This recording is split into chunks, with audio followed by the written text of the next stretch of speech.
John McKay was a former football coach for the Oregon Ducks, the USC Trojans, and the NFL's Tampa Bay Buccaneers. He used to tell a story about going hunting with Bear Bryant, the famous coach at the University of Alabama. McKay says, "We were out shooting ducks, and finally, after about 3 hours, here comes one lonely duck. The bear fires, and that duck is still flying today." He continues, "But Bear watched that duck flap away. He looked at me and said, 'John, you're witnessing a genuine miracle. There flies a dead duck.'" Can a miracle really look like a flying duck? How are we supposed to know when we see a miracle? Do we need to see miracles? Our Bible tells us story after story of incredible, awe-inspiring miracles. The New Testament tells us of Jesus performing miracles, turning water into wine, healing the sick, even raising people from the dead. And even on top of that, you have his miraculous birth. And of course, that big one about rising from the dead 3 days after being nailed to a cross. Our reading from Exodus this morning is the culmination of a series of miracles that delivered the Israelites from slavery in Egypt. And what a grand finale it was. God blows mighty winds as Moses stretches his hands out over the sea, and the Israelites can literally walk through that sea with walls of water on each side and on dry ground. That on its own is quite the display of God's power. But then combine this with the fact that it was preceded by 10 other amazing displays of God's power, and you have a series of miracles that we still marvel at thousands of years later. If any of these major displays of the miraculous happened today, right before our very eyes, you would think they would be irrefutable. How can you explain away someone being instantly cured of a disease that has ailed them for years, the waters of a major river changing into actual blood, or even someone walking away from death? But we don't really quite have that luxury when we're talking about the miracles in the Bible. We weren't there. They didn't happen right in front of us. And short of building ourselves a time machine, with or without a DeLorean, we can see those things firsthand. So naturally, people over the years have had a growing amount of trouble believing these things happened exactly as written. I was watching a show a couple weeks ago that first aired on the Travel Channel way back in 2008 called Biblical Mysteries Explained. The first episode was a 42-minute look at the Exodus story titled Out of Egypt. In this episode, they looked at the series of miracles recorded for us in Exodus, trying to see if there was perhaps a scientific explanation for these events. And I actually found this show fascinating. There were some interesting ideas they floated that really made me think, really wanted me to examine the text a little bit further. For example, they posited that the changing of the Nile into blood could have been a phenomenon known as red tide, where an algae bloom produces a red tint to the water. Now, that bloom can also be toxic, resulting in the death of fish. Furthermore, if that water becomes toxic, then frogs are going to have to leave the water, resulting in the second plague. As the frogs die out on dry land, and because they aren't really helping anymore to control the insect population, the third plague arises. Further down the line, they say the hail and the fire and the darkness could have been caused by an erupting volcano.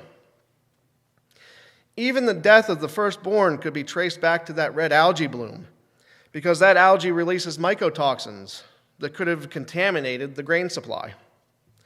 And since that firstborn may have been the first to pick the grains for their meals, they could have taken that contaminated grain off the top of the pile and left the uncontaminated grain underneath for everyone else.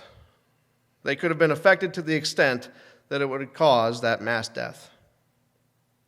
Even the parting of the Red Sea that they said could have been the result of high winds sustained over a period of time. And as these winds continue to blow, it's possible that they could push that water away to reveal certain high ridges underneath, hiding under the water. Basically, if the water happens to already be shallow in a certain strip of the sea, the winds over a long enough period of time could expose that dry land. Furthermore, they conducted an experiment in the swamps of Florida where they used high-powered fans to push away shallow water, which worked, and then immediately cut those fans to see how that water rushed back in to where it used to be. And sure enough, they concluded that this rushing water, extrapolated over a much larger body of water, could produce a force that could be fatal to someone caught up in it. Now, our Bibles explain this a very different way. And while I do find some of these hypotheses quite interesting, I tend to believe these events were much more dramatic than the explanations that we have here. But I think that really leaves us with two questions. First, do we need to see miracles to believe? We weren't around back then, we didn't see them. Do we need to see those in order to believe in the power of God? Second, if those miracles did happen that way, that could be scientifically proven, would it make them any less miraculous? Could God have caused that algae bloom at that exact time he tells Moses to change the water to blood? Could God have caused a volcano to erupt at the exact time he tells Moses to blot out that sun for 3 days? Could God have caused winds strong enough to give the Israelites a path through an entire sea exactly when they needed it, and then cut those winds off at the exact time the Egyptians did not need it? Which brings me to my first point. I say that a God-driven event, even one that can be explained using earthly rationale, is still a miracle. I think some people lose sight of that today.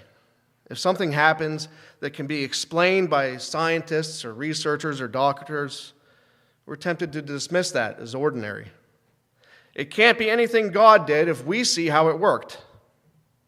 And so, unless we're confronted by something absolutely unexplainable, we tend to think that miracles are quite rare, or maybe that they don't happen at all anymore. And that brings me to my second point. Miracles are not meant to make believers out of us. In fact, if we don't already believe, we may never see miracles for the amazing things that they are. If we don't believe, miracles may appear to just be something ordinary. But by first believing, our eyes are opened to the miraculous. Some of us seem to need to see miracles on the scale of parting the Red Sea in order to believe that such a thing is really possible with God. Sometimes we're very much a show-me-the-proof type of people. It reminds me of that scene that I showed the kids just now from the Santa Claus. And I realize I've brought Christmas up a few weeks in a row. I'm not trying to give you any anxiety about getting ready. I swear it's not intentional, but we're also not that far away. Anyway, Scott Calvin has finished making his first set of rounds since he unwittingly became the new Santa Claus.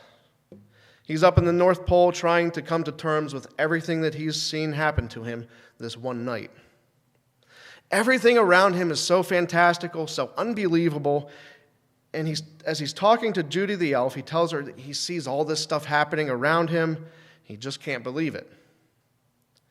And Judy tells him one of the most memorable lines of the movie, "Seeing isn't believing, believing is seeing." It sounds like a simple little play on words, but think about that a little more. Being shown something isn't what believing is about. Believing is how we see. It's how we see the world around us and all that's in it, no matter how unbelievable that might be.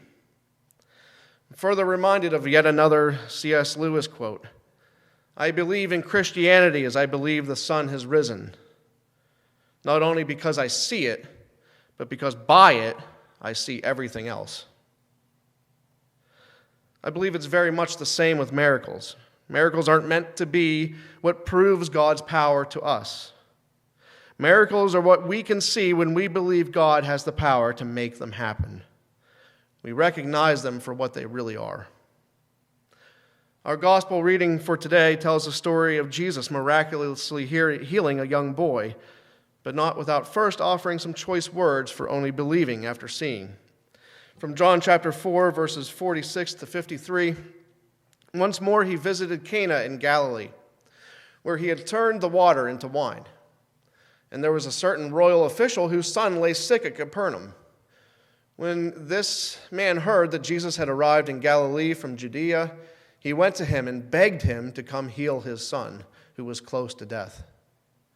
Unless people see signs and wonders, Jesus told him, you will never believe. The royal official said, Sir, come down before my child dies.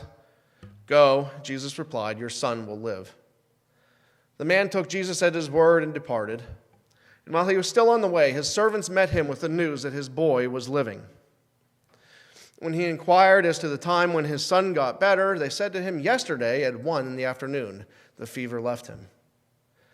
Then the father realized that this was the exact time at which Jesus said to him, your son will live.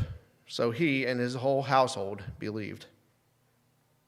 Yes, this is the story of a miracle. But it's more than that. It's also a cautionary tale for us. Too often we tell God he needs to send us a sign. If he could only perform this one miracle, we promise we'll get to church on Sunday. We'll be more generous with what we have. We'll remember to say our prayers more often. Well, guess what? I believe miracles and wonders and signs happen all the time.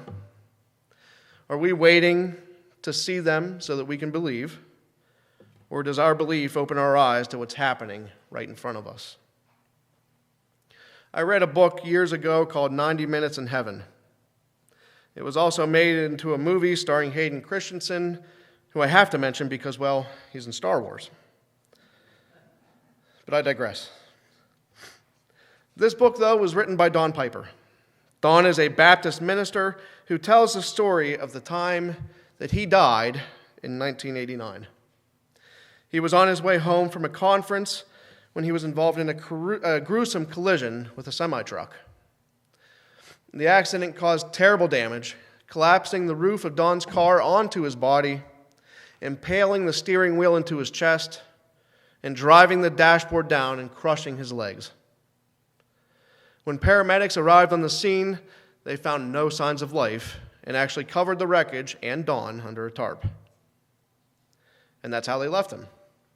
For 90 minutes, from 11:45 in the morning until 1:15 that afternoon, Don Piper was dead. But as he was lying there under that tarp, a fellow pastor arrived on the scene. That pastor stayed with him and prayed over him. And then that pastor heard Don stirring. After 90 minutes, Don was alive again. Now, there is so much more to this story, including what Don saw and what he experienced during those 90 minutes, which is miraculous in itself. But I'm going to encourage you to pick up the book or watch the movie to find out what happens there. I'm sure Don will send me a check any day now for the extra advertising that I'm just giving him. But here we have someone who was dead. And not just flatlined for a few seconds. Don was dead for an hour and a half, and still he woke up. Anyone with any inkling of what that means for the body and the mind to be medically dead for such a long time knows how detrimental that can be. But Don not only woke up, it was a long and a hard road, but he actually recovered. Don now appears at live events and on radio and television programs, and he has recounted his story to millions of people. And I believe that miracles happen right here in this very congregation. We have here stories of improbable healing, stories of guidance through storms and trouble, stories of hope blooming when there was none. And I know this because I've heard these stories. I've seen some of them. I'm sure that in Don Piper's case, or maybe even in the cases that we've seen here in our immediate church family, we can find ways to explain these modern-day miracles. If we can find ways to explain what happened in Egypt, we can find ways to explain anything, really. And actually, if you remember, the Egyptians also found ways to explain those miracles. Are we still searching for answers? Are we still looking for a way to believe?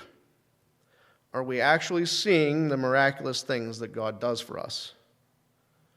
Or are we believing? Are we truly believing so that we can see God at work in so many aspects of our lives? Unless you people see signs and wonders, you will never believe.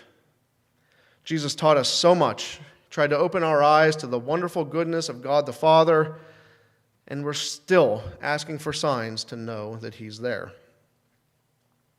Miracles are wonderful testaments to the power of God, but they're not what we need in order to believe. In fact, it's the other way around. We need to believe so that we can see miracles happening. Miracles happened in the time of Moses. Miracles happened in the time of Jesus. I believe that miracles happen today. We aren't living in a world that has moved on from miracles. In many ways, we've moved on from miracles. We think we have the answers now. We think we know how to explain everything that happens around us. But God is still at work in our lives. Every day, He's at work. We can sit around and wait to see something unexplainable so that we can then believe that God is actually at work. Or we can believe right now and actually see God at work. And all God's people said,